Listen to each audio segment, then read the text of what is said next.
Hey, girl, hey. Welcome back to my weekly podcast, Taste of Taylor. I'm Taylor, obviously. And with me today is my angel baby, Hannah Berner. Hey, girl, hey. I'm so excited to be here. I do think there was a time where I was coming on the pod too much that Taylor Donahue was like, hey, maybe we should stop having Hannah on so much because people, they get it. No, Hannah became my crutch, full-blown crutch.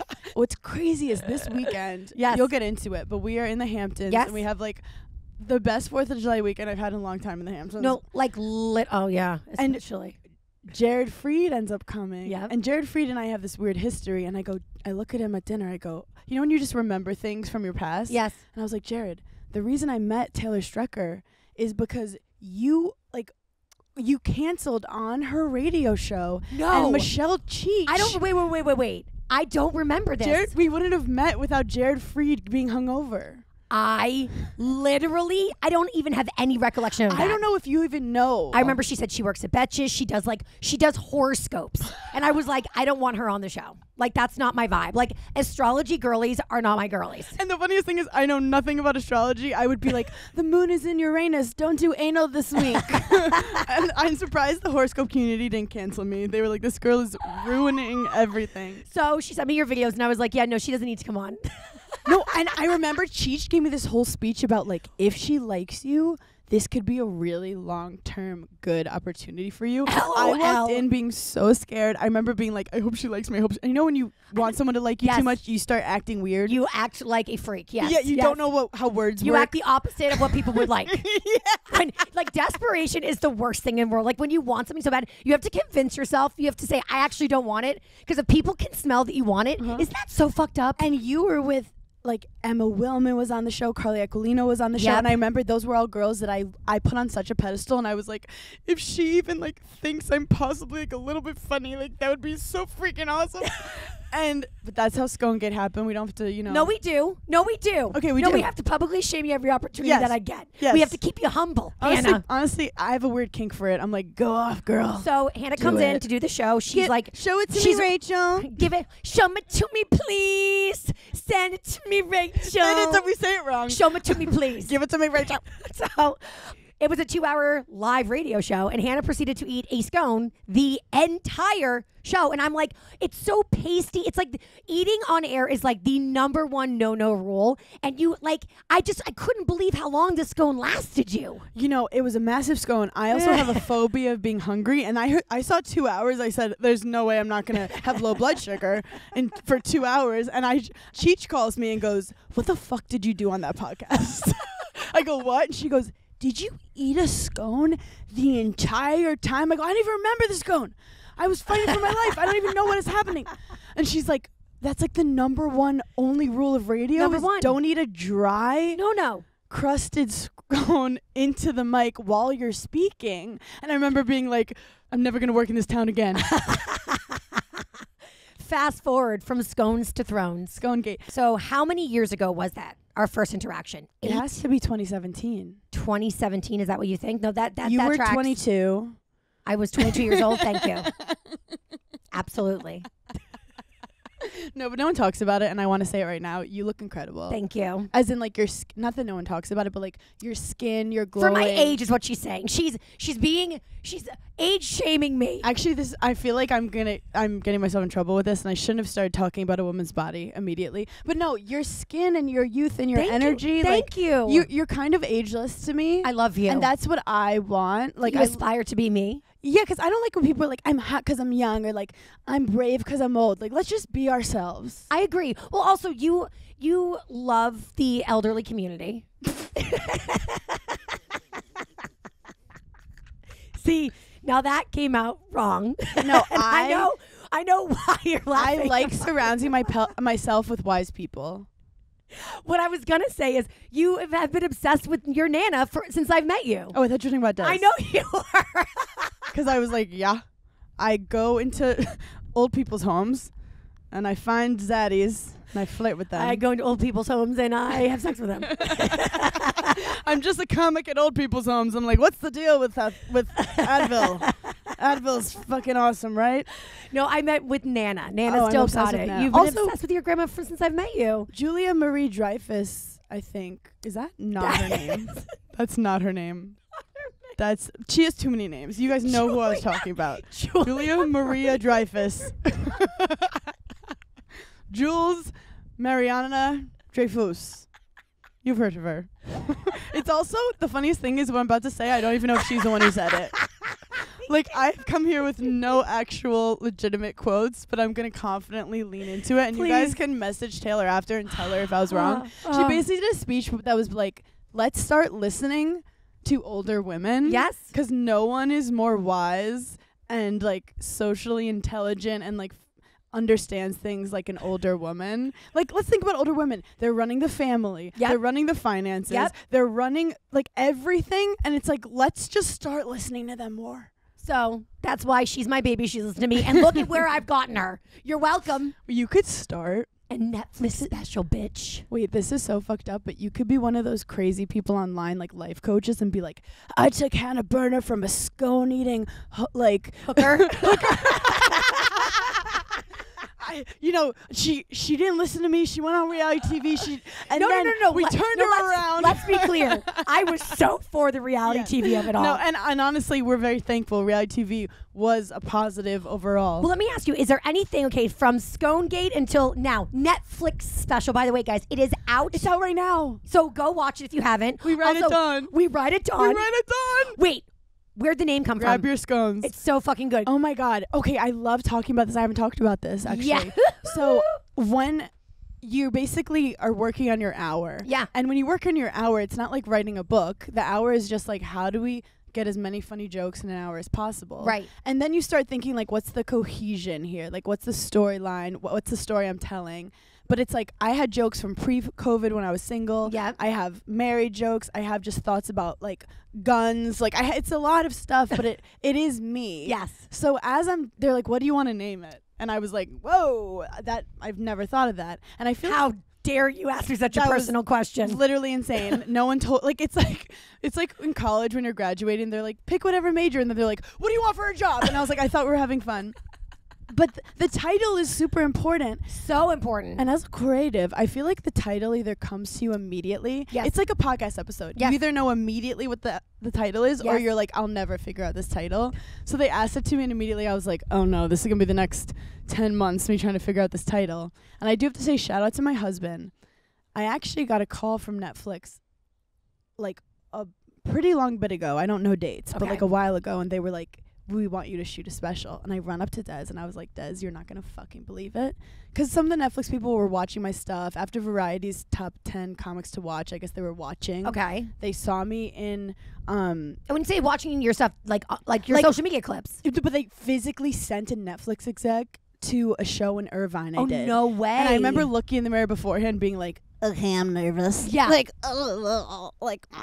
So I did it. And even afterwards, like, you don't know if they liked it or not. You don't know what they're looking for. I mean, I had fun and the crowd had a great time, but I'm like, who knows what the industry wants? So a month or 2 or 3 later, I get a call. They're like, Netflix wants you to shoot something. I run in the room. I'm like, Des, I've made it. And he literally doesn't even smile. And he goes, yeah, you're not shooting your special now. And I was like, what are you talking about? Netflix wants the special.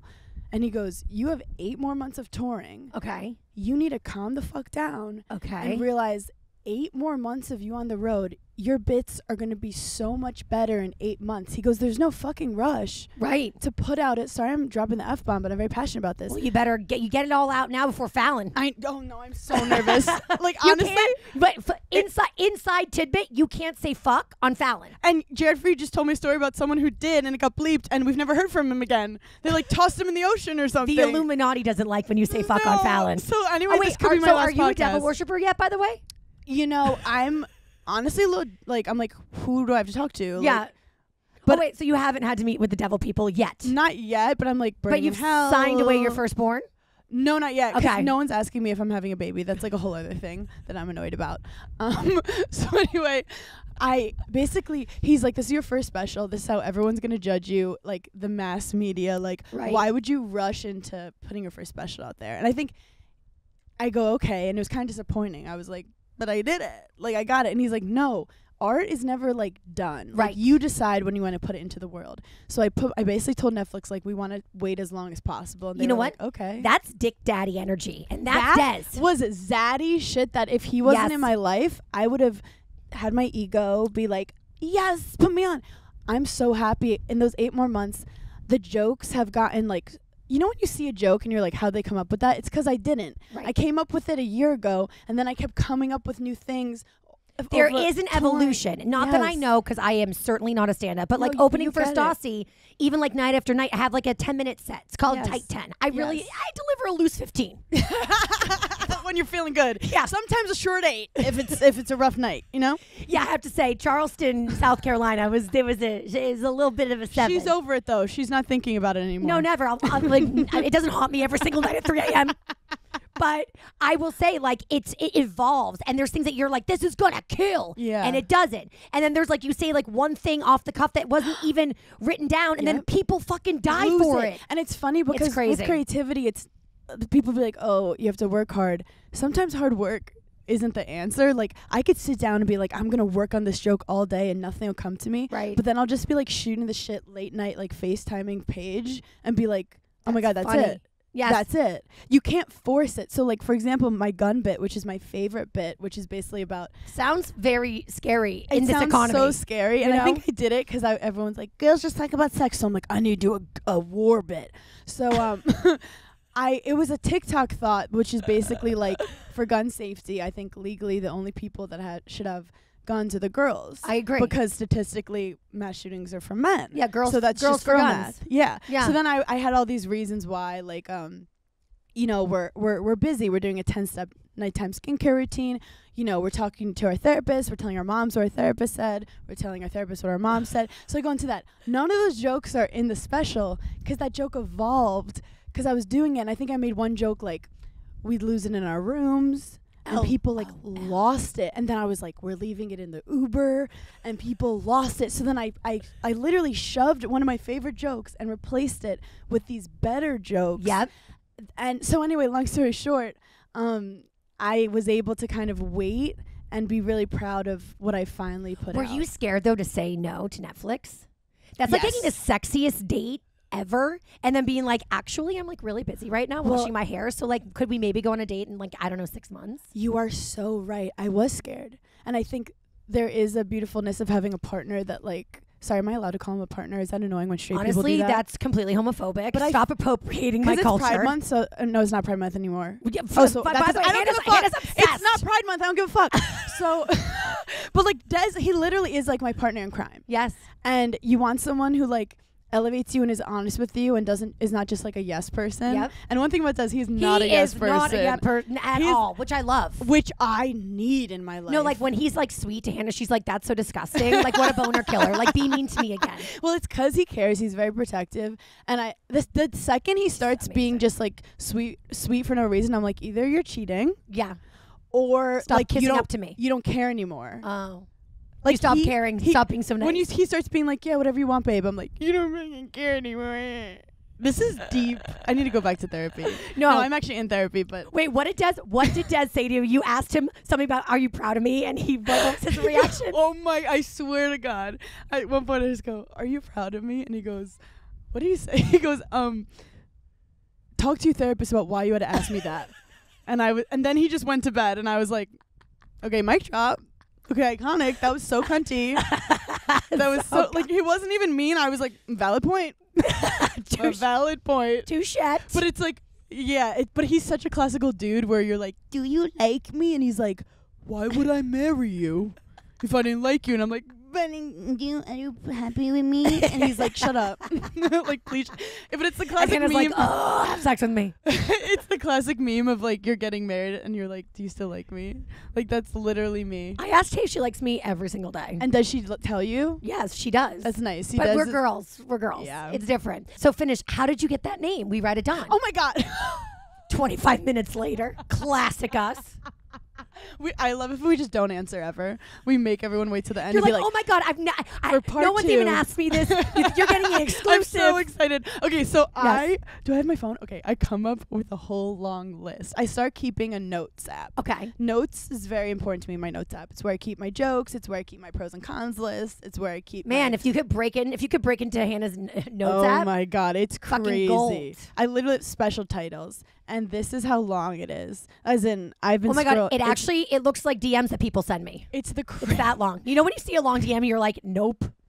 It's so Not opening you that. go, I'm not reading that. So this first I would just say like I just wrote like random titles because like it's hard to encompass it all. Right. And then it also has to be like, okay, I wanted to call it like revolver because like there's the gun Right. bit, and they were like, absolutely not. I think that was the right That's decision. way too much. And then like I wanted to just call it like American Woman, and they were like, no. And then I too wanted to call basic. it Han Solo, and they were like, that's you can't. Like why? That's copyrighted. That's literal. Like yeah. That's like think naming about it it, the it's Super Bowl. It's like Han Solo, like it's me alone. Like it's Han funny. Solo. Han Solo. I get it. Then I started going rogue. I wrote amuse bouche. Ooh, because I went to Paris once. because she's French now. France. Then I started just writing random things, and I'm like, I could write a joke for this to make it make sense. I wrote like, that's what she said. I had so many bad ones. Yeah, oh my that's God. terrible. There's so many. I wrote what? One I just called choking because I have a choking bit, and long story short, nothing was hitting. I shared it to my mom. I gave it to every demographic, my grandma, and they were just like, you could just tell when no one's obsessed with any of it. So I wanted something to like tug at your heartstrings. Like I wanted you to read it and feel something. Yes, like you want to like a Taylor Swift song.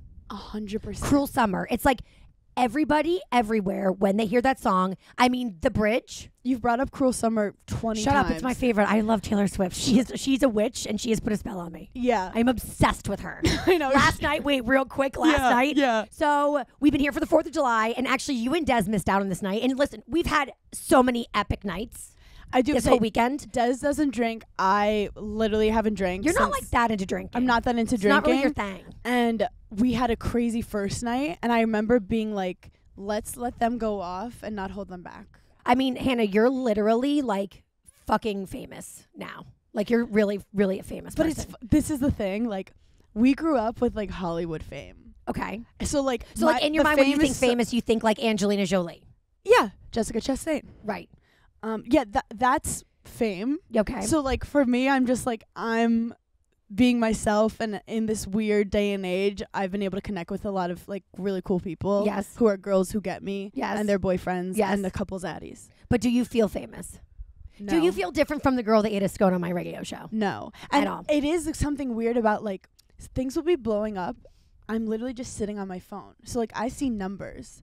Yes, when I walk outside, sometimes it's like a social experiment where I'll be like, okay, that was like a lot of people knew who I was. We went into town in West Hampton to get coffee. Yeah. And it was like, I mean, so Haley and I were walking like behind you and Tay, and we were getting to see like the like immediate aftermath of people really recognizing that they saw you. Because some people are like, oh, can we take a picture? But other people like, it's like, they're like, I know her. And then when they passed, they're like, oh my God, that's Hannah Berner. So we kept like seeing all that. It was crazy. Like, I think every single person in town knew who you were, except for Kat at the vintage store. It's, which we'll get into. But the funniest part about it is like, people will be like, oh, I'm sorry. And I'm like, don't say sorry. Like, I recognize you. Everything I do is putting my face on your screen. Right. Like I'm trying to be seen. You to recognize and me. the craziest part is these celebrities I look up to, you don't realize that they're consuming the same content as you are. Right. So like, when was the last time you saw Angelina Jolie on your screen? Right. Besides like, where a TikToker that you follow, you see 20 times a day on your screen. Yes. So it's like this crazy thing where like, even like the Hailey Bieber stuff. Like, Right. Yes. I come up on her algorithm and I can't process it. It's just like, honestly, it's funny to me. And do you love it's Hailey? weird. Do you love Hailey Bieber more than you love me? I actually had a dream about her last night. What happened? And did you deliver her baby? Even though we almost made out, people don't talk about it. We almost made out in that one in our video. Did you see when she was like, was moving my hair? She called you my love. I got really jealous. My love. Yeah, I fuck with her. I fuck with Hailey Bieber. How did that whole thing come to fruition? Oh, I'd love to talk about it. She, I didn't even explain, rewrite it down yet. She... No, we're going to get to it. No, trust me. I know. Mark it. Stay tuned for Why Hannah Called It We Write It Down on Netflix today. So I think that she must have seen one of my interview videos. And that's why, like, when you're doing something, you never know where it's going to go. Just do it. Yes. She must have saw an Instagram video. I must have made her laugh in some way. And this was during the dark time. Yeah. Where Haley was arguably the most hated person on planet Earth. Okay. And no one really could put their finger on why, but, like, it was all the Selena drama, whatever. Right. And I remember her team was, like, they're launching the peptide lip gloss. Yes. Which I have a joke about in the special. Do you want to interview Hailey Bieber? And as someone who has seen, like, hate online and stuff, I have such empathy for it, where I'm like, look, if she murdered someone, if she said something, like, so beyond fucked up and then, like, leaned into it, that's one thing. I don't really know what this girl has done to piss people off. I'm 100% going to interview this girl. Did you feel like an empathy connection? Because you got in trouble for not taking out the trash. I felt connected to her, and but I also, like, I didn't know her, so I wasn't, like, about to be like, she's the greatest person ever. I just said, there's no reason why I'm not gonna, like, give this girl a chance. Yes. And also, like, let's be honest, this is a fascinating person. She's not only married to Justin Bieber, but she has this incredible life. She also will put nail polish on, and the whole world the next day is getting that nail polish. That is so, and also, she has an aura about her that's just so cool and a vibe and chic. And I'm like, yeah, I'm interviewing Hailey Bieber.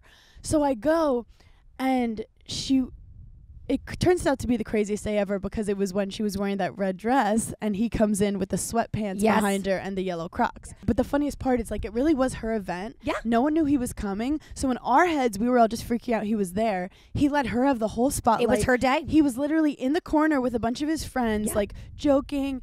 During our interview, he was, like, sitting. He actually sat on the ground, and I looked at her. I go, he looks like a kid who got detention. She starts dying laughing.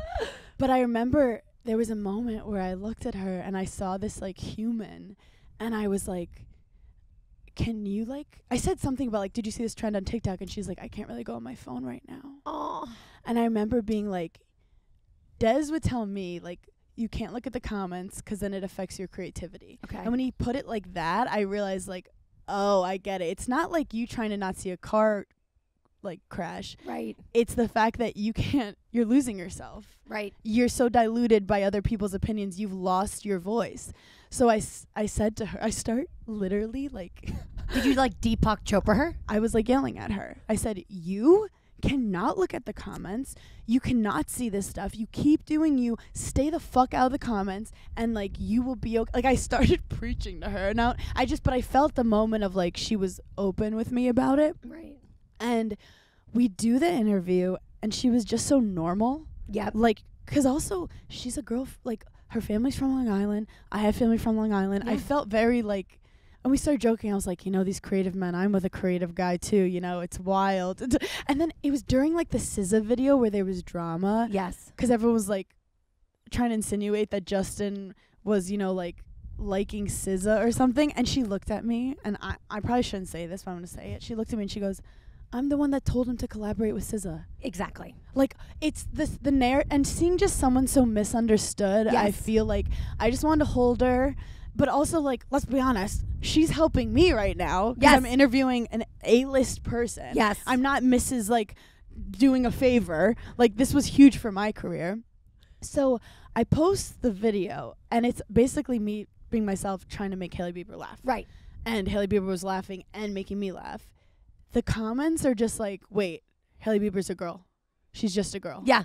She's just literally just a girl. She's just a girl standing in front of a boy. That happens to be Justin Bieber. Yes. And exactly. And I think in that moment, like, when you start villainizing people so much, you stop realizing that, like, they're just a person. They're a person. And I think those videos kind of blew up. So then she was doing her blush launch recently. Yep. And her team was just like, do you want to, like, do it again? Mm-hmm. And when she walked in, it's funny because I was very nervous. I was sweating profusely. And I was like, you were sweating profusely. I was like, I don't want to be the first person she sees when she walks in. I want to pretend I'm doing something. I was, like, pretending I was working with the blush. I was like, oh, look at this blush. Like, I literally overthought it so much. Oh my God. You turned to, like, desperate. That's desperate over caring. 1,000%. I can't. And you had already won her over. But that's the thing.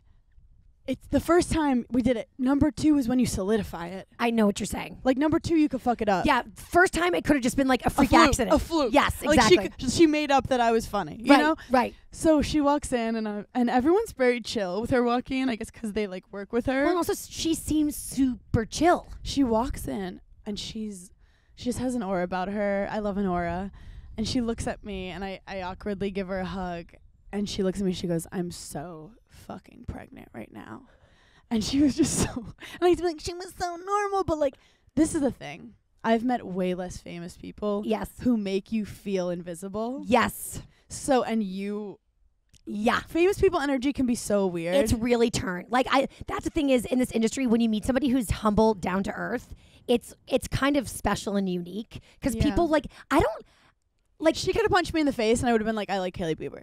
Absolutely. But that's the thing too, is I feel like it's sadly so rare when people are actually like normal. It's sadly so rare. I think because she's always been around fame.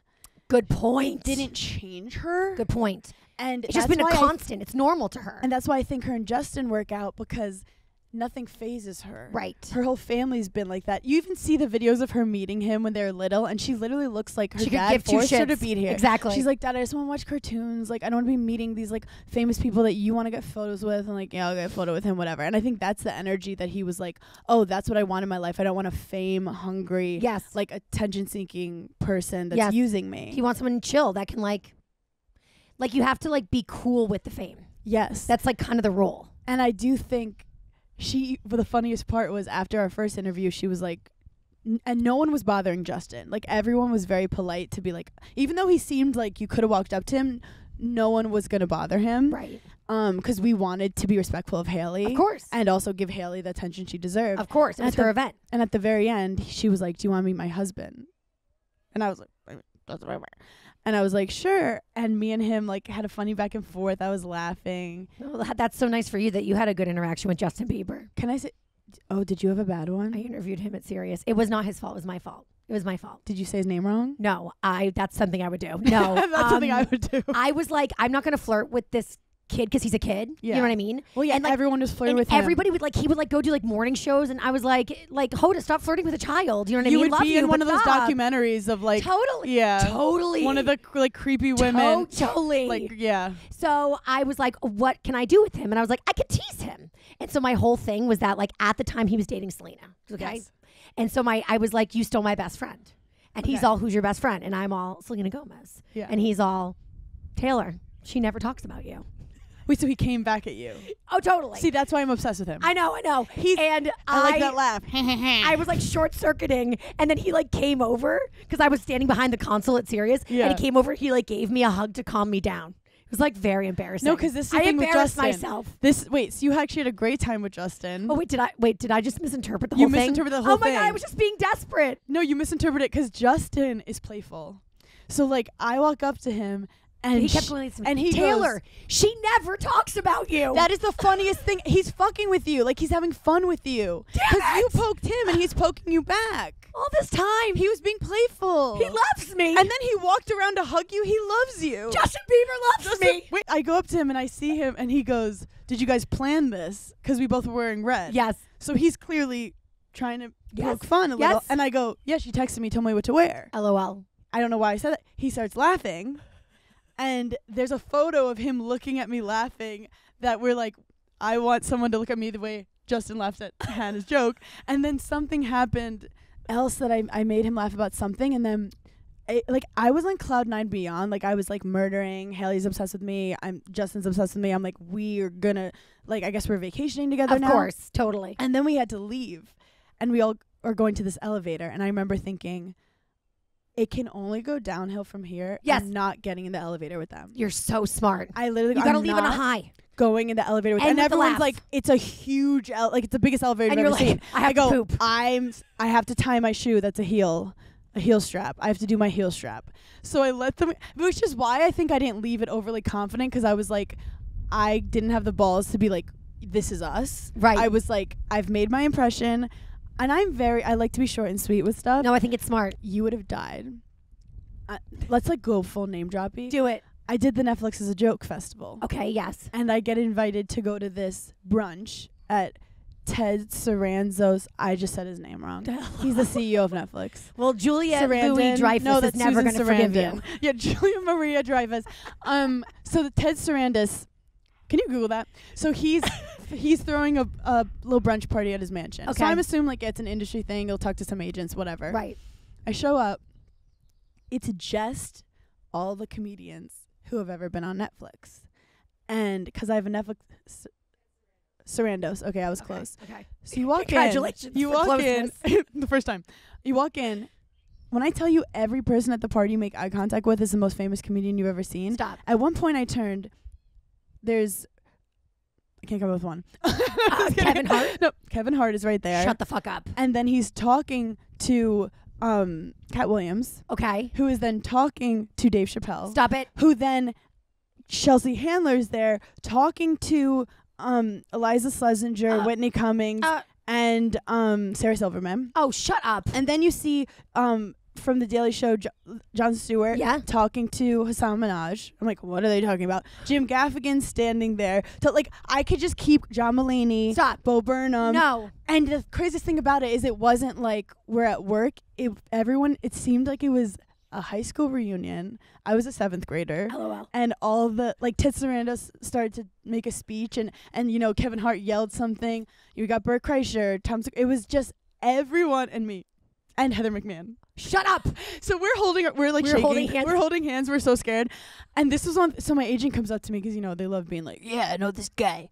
And he goes, do you want me to introduce you to, you know, John Mulaney? I go, abso-fucking-lutely not. Not. And then he goes, well, no, I know him. Like, I'm his agent. And I'm like, no. Because what are you going to do? Be like, hey, this is Hannah. And I'm just like, hi. Like, I want to meet people naturally. Right. So I literally stood there just refusing to meet anyone. Oh, that's cool, Hannah. You stood in the corner. But Jim Gaffigan, recognized me because I'm at the stand a lot, and he thought I was a waiter at the stand once. Oh, he asked me to get him water. I got it for him. So I went up to him. I go, remember when you thought I was a waiter at the stand and I got it for you? And he like didn't even know I wasn't a waiter. He's like, no, I just thought the waiter from the stand was here right now. Yeah, he was like, can you get me a slider? And I was like, yes, I will. I turned around. I literally was like, anything you want, Jim Gaffigan, I will get for you. I literally pretended I was waiters to Kevin Hart. No, this is why you have been and you're going to keep going just like huge, because you have no ego. And I think that is the killer, you know what's funny? Of so many things. I do have an ego, just not with comedy. I feel like you don't have an ego at all. I have the biggest ego with tennis to the point that I'm like crippled. LOL, not Hannah. Always never not with the tennis. No, did I just hear you upstairs when I was getting ready talking about tennis and you were like, yes. Oh, everybody thinks all I do is talk about tennis. I don't. That's just they played the clip over and over again. No, it's because you always bring up tennis. So this is the thing. Do you think you'll never? Will you never get over that you're not like? Will you ever stop bringing up serious? Sorry, you made me say it. It's a part of our life.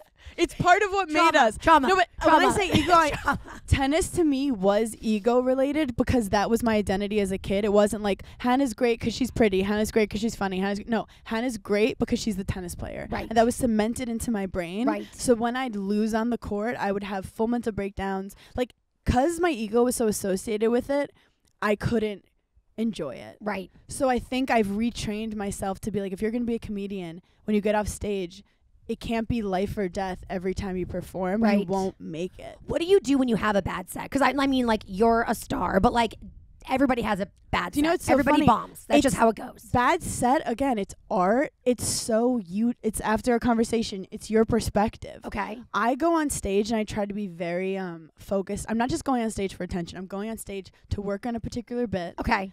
To try something new. It's like it's like going into practice. Exactly. Smart. And when you're going to practice just to beat everyone, you're not actually getting better. Right. You're just like keeping score in your head, and it's ego related. So for me, whenever anything happens on stage, I always think, oh my God, you became a better comic.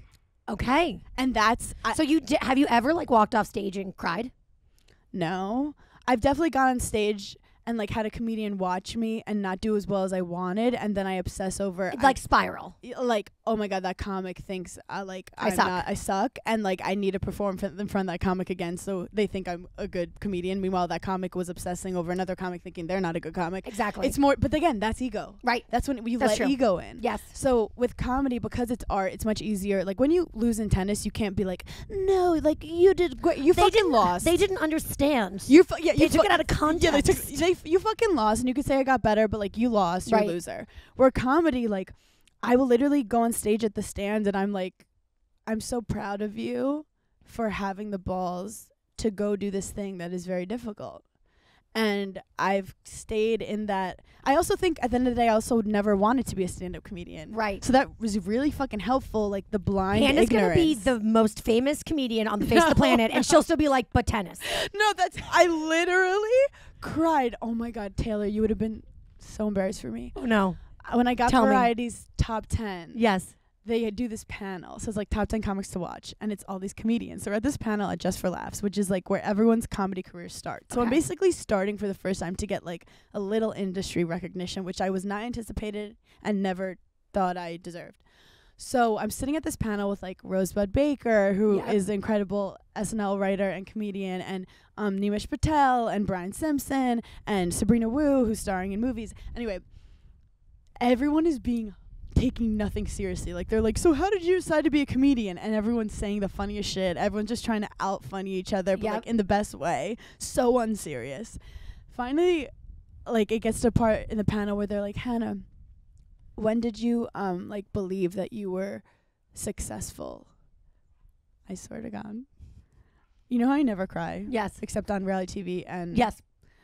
I ask anyone, like, have you ever seen me cry in... No, only on... Where else? Yeah, we're not... Only on reality television. So I will cry all the time. But anything else, I don't cry. Yeah.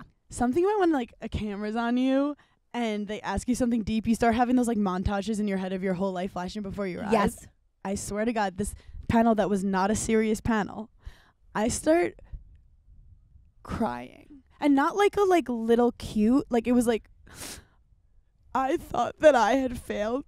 And I would never be, I was a failure. And I would never be sitting here. And I just want to say for everyone, just because you didn't accomplish something you thought was who you are and what you want to be, doesn't mean you can't be great at something else. And then I blacked out, and then I like come out of it, and everyone's just staring at me.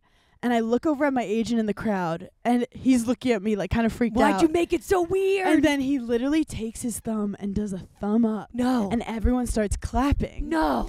And then the comics, they're dying laughing. They're like, are you fucking kidding me, Hannah? Like, you turned it into this. Like, oh, now we have to cry? Do we have to cry now? So it becomes this whole thing. But I remember, and in that moment, people were coming up to me afterwards just being like, you don't understand how relatable that actually is. So my thing was, I've just cemented to myself, like, my dreams have died. I'm a failure. All I have left is trying to be happy. And I think that's even what happened with reality TV. Like, I got fired from everything. Well, and I was like, all I have left. Yes. I would go on stage every night, not because I was like, I love stand-up comedy, but because it was the only time that my brain would shut off and I couldn't look at my phone. Right. Well, so this is so interesting because I, like, the way I tell you, Hannah, whenever your name comes up, because everybody knows we've been friends for forever, like, the utter respect that you have in this industry, I mean, every fucking person who I talk to and your name comes up, they're like, fucking Hannah, man, Phoenix from the ashes. Like, you are everybody's role model because it's like you, and this is the thing is, and I never thought of this before, but it's like tennis, you felt like it was a little bit of a death, a failure. Reality TV, I think was maybe your swan song, and then that ended the way it ended. Failure. So you were just like, oh my, it was like 2 strikes, like my third, and now this is like, you're up to bat again, and you hit like a grand slam. I don't even know why I'm doing sport ball references. But like, here we are. Sport ball day. This is an ESPN podcast. And now I'm going to cry. Now you've gone full lesbian with me. But she's finally finished her transformation. And I'm a lesbian now. She just said sport ball. I do have to say, though, because people will be like, what is the secret to your success? Like, I start getting those questions now. And I have to say, to do some of the stuff that I'm doing requires you to feel so hurt, so wronged, so misunderstood, to do some like to drive you. If anyone's listening and feels any jealousy towards me, please don't, because I feel jealous of someone that could wake up in the morning and not need like the most insane dopamine hit to feel alive. Like I want someone who's like, I love my daughter and that's enough. Like I want someone who's like, I'm gonna go to the store and that's gonna be fun for me today. Like I need to get a Netflix special to feel function. fulfilled. And I just want everyone to process that. Like it's so funny, and I'm gonna say it. The people who have done things to me Yes. to hurt me, Yes. if they hadn't done it, I wouldn't have even cared to get a Netflix special. So in a way, it's like, thank you for being such a shit. No, like, and I'm not just talking about who people think I'm talking about. Yeah. This is like years and years of, there's a lot of, things that have been said to me and done. This is and bitchy girls on the tennis court. I mean, there's so much. There's so many layers to it, but it's also like, one is, don't ever take these things personal. Like some people wanted to destroy me, but it's all their own shit. Right. But that's why you should never take things personal and try to hurt people back. Just use it to fuel whatever like makes you fulfilled and what makes you better. And I think that was one thing that I'm happy I did, is that I took my anger and now I'm at the point where I forgot what I was even angry about. Right. But I took it to at least get myself off the couch during a time that it was very hard to get myself off the couch. I think it was And I still like to be on the couch a lot. Yes. I think it was Juliet Marie Dreyfus who said that the best revenge is living well. Because someone did say your anger towards other people is just you poisoning yourself. Yeah. They're on to the next person they're trying to destroy. Right. Like that's their lifestyle. Right. That's what they do. It's not personal. Correct. So for you to think about them is just like ruining your own energy. But I do have to say, there was one point I was like in Vermont doing like 8 shows in one weekend. And when my friends called me, they were like, did you take this too far? Like, it was Andrew Collin. He was joking. He's like, is it worth it? And I started dying laughing. But you just never know, like, I like chasing things. I like challenging myself, and I like something about adversity kind of like gets me going. It's kind of my kink. It's your kink. I love to like be thrown down and be like, can she get back up? Well, bitch, you can. It's fun, and like knock on wood, it's gonna happen again. And it's just life is just like a series of failures and how you react to them. What's your I've made a moment aside from crying at the variety panel? Honestly, I think getting a Netflix special. Recently. Which it just happened. Yeah. And anyone who's listening, play it. Keep it on play. Yes. Like keep it on all day. Over and over and over again. Yes. If I've ever made you giggle once, I'd love for you to. You're like, I'm gonna watch it floating in my hot tub. I'm gonna watch it in the shower again. I'm gonna go to I'm your gonna fall parents' asleep to place. They don't know how to hide the remote, turn it on. I think getting a Netflix special, but you know why? Why? Because it scared me. Right. When I tell you, it wasn't like, I got a Netflix special, it was easy. 2 weeks before the Netflix special, I was really calm. And then something hit me and I was like, oh my God, I'm shooting a Netflix. But, be careful what you wish for. Like, it was like, did you have that moment? Like, I remember I was in high school and I didn't study really well for a test. And I was like, I'm going to throw myself down the stairs. That's, did you have I want to throw myself down the stairs moment? I don't have to do this definitely felt like, oh shit. Like, you've got what you thought you wanted and now you're like, and there was no one I could talk to. Right. Like around me. I was like calling my mom and she's like, I've never done this before. Relate. Yes. And I actually saw a quote, 2 quotes that changed my life about it. And you knew I was going through a dark time because I was looking for quotes and posting them. One said, what would you do if your dreams came true? And I dealt with that on the tennis court because I'd like be playing a top player and I'd be like, if I won this match, my life would change. And I would never win the match. And I would always be like, what did I need to do to like get that win? Like I never could understand why I didn't get it. Right. And then I realized like I finally was getting the chance. I was playing the number 1 seed in the finals of Wimbledon. Like that's what it felt to me. And they say, whenever you want to get to the next level in life, your demons will come back. Anything you've been coping with and just suppressing, they will come back and you will have to overcome them to get to that next level. You can't fake it. So I had that moment where I called my therapist. I called fucking Gabby Bernstein. I did a tapping thing. Shut the fuck up.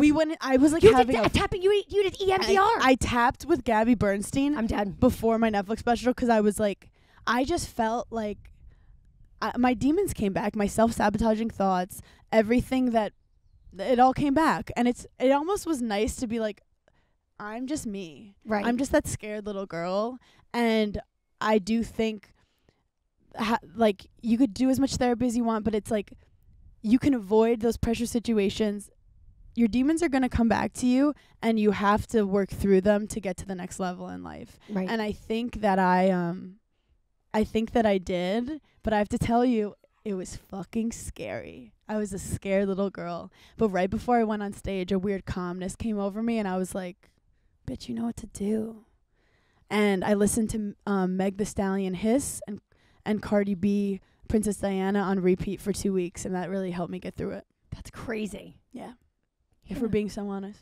I'm so proud of you. Thanks. I really am. Thanks. Okay, so why did you name the Netflix So special? I wanted to feel something, and a lot of the time it's fun to like take a line or a word you use and make it the special. Yes. Because people joke whenever the people hear you say the line, they're like, that's the title. Like, it's like a fun moment. Right. And I had like my openers listen. I was listening. I had my, like, everyone. I was like, what word do I say that's good? And like, we couldn't figure it out. And I saw the meme, which is very full circle because I started with memes and tweets. Right. I saw like the funny meme of Rewrite at Dawn with like the what was it, like the I yellow, know, Game of Thrones, it's right? like Isn't it? There's like a bunch of different kind of We Write at Dawn stuff, but some Dungeons and Dragons? there. What's the origin of We Write at Dawn? You know Sesame Street, Big Bird. It's Big Bird. There's a if you search I don't believe Big Bird said We Write at Dawn. 100%. It's Big Bird on like a horse or something, Nuh-uh. and it says We Write at Dawn. It's like a funny meme about Big Bird. And I saw it, and it made me laugh, and it also like reminded me of just the people that listen to me. It's very like, we've overcome something. Yes. And I feel like a lot of people listen to me are strong, badass, smart, funny, unbiased, beautiful women. Yes. And some men, and the gays. So I go, We Write at Dawn, but I don't say We Write at Dawn in the special. So I was like, how do we do this? So I feng shuied. I have this gun joke, and I say, I think the only people that should legally be allowed to have guns are the girls. And in that moment, I always joke like a guy is getting nervous in the front because you feel the energy of the crowd, and everyone starts going. And I go, and I said, guns for the girls. And everyone goes, I go, guns for the girlies. And everyone starts to yell. It's like this crazy moment in the show. And I was like, that's a perfect time to yell, We Ride at Dawn. So you knew what you wanted to name it, so then you worked it, piecemeal it into the special. I worked it in naturally to the special. Genius. That's a strong word, but that's what happened. And I added it in, and then I was like, that's what we do. So that's how it all happened. The girlies Ride at Dawn. We Ride at Dawn. And it's fun. It's just aired, so we don't even know kind of how it's going to do. Right. But I'm proud of it. I think that's another thing with your art. Like, if you put out your art and just obsess over, like, people's opinions, yes. like, again, it affects your creativity. So, like, I put like 6 years into this, and I'm like, how do you get a Netflix special? Like, you go to stand up, you do stand up at comedy clubs, you like, what do they say, bomb in basements? Is that what they would say? Yeah, I do think it stems from like the people listening right now, like they got me the Netflix special. Yeah, because you have to, especially for like women in comedy, you're not getting chosen by an old white dude in a corner office to be like, she's the next big thing. Right. You have to be so undeniably gonna bring views that they have to. Right. Like, you have to force them to. So, but the way I got people to listen, I think, is because I felt so empty in other parts of my life that I was like, I want to get really good at this. Like, I really respected the art of it. Like, yes. I was like, I don't want to do it for attention. If you want attention, go on reality TV. Yeah. If you want to be good at a skill, like, start from the bottom and work it and be proud of that skill. But the most annoying thing about art is it is never really done. Right. So there was that moment where I had to be like, let go and let God. I'm not touring this anymore. I love what we have. I thought of like literally tags after doing it. Like, even my gun joke, I go, I would lose my gun in my room. And then at one point I go, oh, it was in my pocket. That's a new tag that I thought of like later when I was on the road. So anyway, art's never done, but you just have to be like, I like it. I love it. And let go and let God. I am so fucking we excited found for Jesus. this. We I found love Jesus. you, Hannah. I love you so much. I'm so proud of you. I love you, and thank you for, just like I always felt you like by my side throughout the whole thing, which is like really important. I'm a loyal ass bitch to only a select few. So You're like, I'm pretty unloyal to a lot of people. No, I'm very disloyal to most people, but there's just like a handful of people. And also like, man, I know how to fucking pick them. Let me just say. I do have to say, okay, that's what I was saying. You should start Instagram being like, do you want to blow up as a comedian? Like, follow this ebook from Taste of Taylor. Literally. The way I am like who so Tay, who does Liz Cully say that I am? Barry, Bobby, Gary, some guy who like finds all the talent. Oh, Gary V? Nope, not Gary V. No. No. Barry Gordy. Oh, yeah. Is that who it is? No, I think it's Juliette Marie Dreyfus. Maria Dreyfus. Maria Dreyfus. But yeah, I know how to pick him. And I just want to say, for those of you who don't know the story, so Hannah ate a scone, and then Cheech called and begged me to have her back on, and I said, fine. And that was the best decision I ever made. I'm so happy I let you back in. I almost fucking blew it. Well, gotta I thank never Cheech. forgive myself. This podcast is sponsored by Cheech. And Cheech was actually the one who said you should try doing 10 minutes of stand-up at Caroline's when I did my live show. And I have to say, shut the fuck up. If she knew anything about comedy, doing your first stand-up performance, doing 10 minutes is in front of a sold-out crowd at Caroline's is unheard of. Arguably, like, very, very bad to do. Like, people will do open mics for 4 years before to just get 5 minutes. But it was that, like, ignorance that helped us, like, make it. And she believed in me, which was, like, all I needed. Yep. I just needed, like, one girlie to be like, I think you're so funny. That girlie is Cheech. That girlie is Cheech.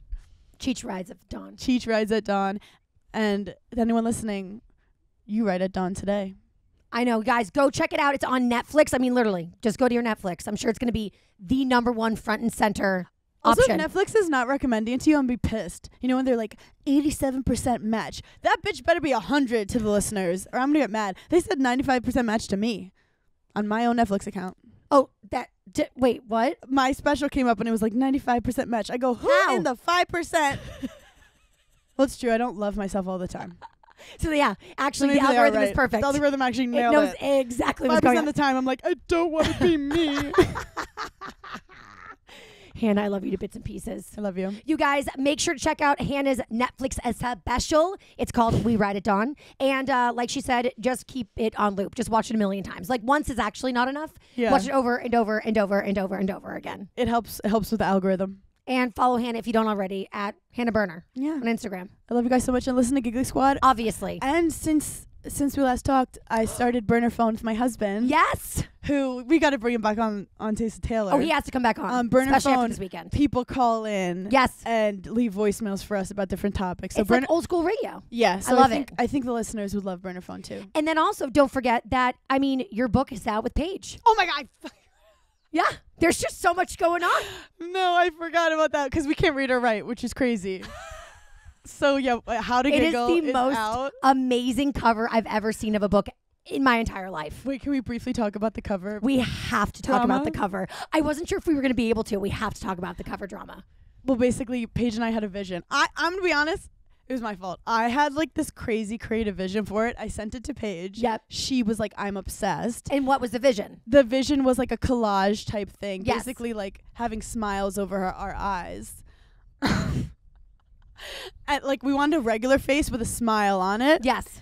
And Simon & Schuster like really tried their best. But like it was a hard ask that I was asking them to do. But they confidently were like, we're going to do this. Right.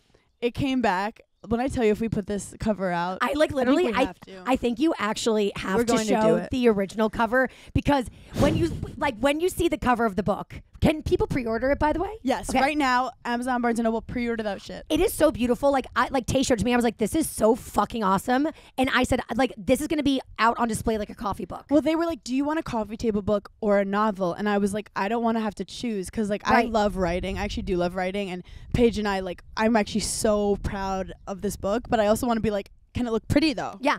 Just because it's a novel doesn't mean it has to be like, so this not cool. They're like, we need this cover in like 4 days. And what edits do you have of this? And it was to the point like there are no edits. Like we couldn't fix what happened. And I really was like, this is my fault. I should not have went for this like stupid, crazy creative idea. So I panic and I I follow this girl on Instagram, Labyrinth of Collages. Yes. Who, no idea who she is. I just go, we need this girl to make our cover. And I won't have any crazy notes. Like, whatever she wants, this girl has a vision. I love her. Turns out she's, like, in Australia. Somehow we get in contact with her. You have 4 days. Literally 4 or 5 days. She turns around this cover. We give her, like, tiny little bits of notes. And we're very proud of the cover. But let's just say 4 days before that, it was going to be it was a problem. The cover, the original cover that came through was it's psychotic. I don't think I've laughed that hard in my entire life. Let's just say they made Paige DeSorbo look ugly. It is so difficult to do that. It's actually impossible. It's impossible. We weren't even upset. We were laughing so hard. Dying. I looked like I had hills of eyes.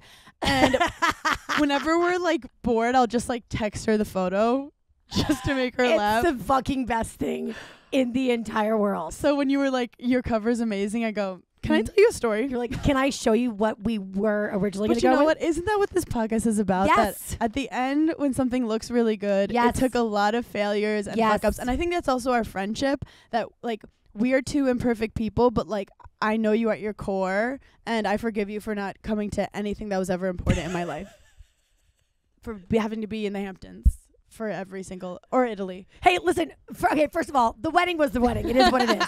But I will give you this premiere party. Like, I'm just in the Hamptons. No, like, but also like East Hampton is far. But it is far, and I am there like with my in-laws, and we all know my history with in-laws in the past. So like, I love these in-laws. I can't fuck up. No. But I will say, I have half a mind to take a blade, which is a helicopter, from the Hamptons into the city for this premiere party. Honestly, I'm not lying. Just saying you have FOMO is all I need. I have FOMO. Yeah. The party hasn't even happened yet, and I have FOMO. But I will tell you what I'm going to be doing that night. Yeah. And I got to tell you now before you see it on Instagram, because you're going to be mad at me.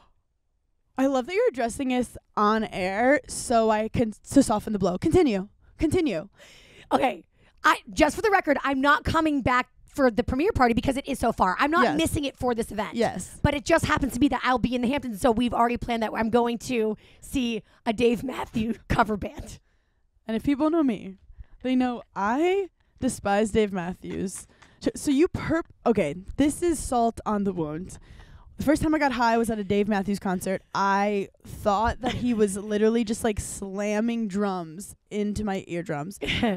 Look, I want you to have fun. I want you to have a good time. And to be honest, if I was in the Hamptons and someone was throwing a party in the city, there's 0% chance I would go. Okay. Because I don't like a party and I don't like the city during the summer. Right. So but Dave Matthews continues to attack me for no reason and is trying to come for my life. And now I have to become a cover band just to piss Dave Matthews off. A cover band? I know. Really? It's like not even Dave Matthews. It's not even Dave Matthews. It's like the lowest of the low. I'm so sorry. Well, I hope you do something funny. You're not just sitting watching TV. Yeah. At least watch my special that night. I will. At least put it on while you're at the cover band. You got it, Put baby. it on repeat. You got it. Okay, good. Okay, you guys, that is it for us, Hannah. I love you to bits and I pieces. love you so much. Yeah, do all the things, but the most important thing, we ride at dawn. And also, leave Tay 5 stars Thank for being that girl and inspiring me to talk shit into a microphone. I love you so much. You guys, that is it for us. Have a great rest of your week. I always say it, rate, review, and subscribe. It means the world, especially on YouTube, because we're putting these videos out now. Yes, we love a YouTube moment. Subscribe to my YouTube. I want to be JoJo Siwa. She's my role model. I write it down for JoJo Siwa. That's for the next episode, because I have thoughts. We'll do that another episode. We'll do that again. We'll do that very soon. You guys, that's it for us. Have a great rest of your week. Until next week, bye, girl, bye. Bye, girl, bye.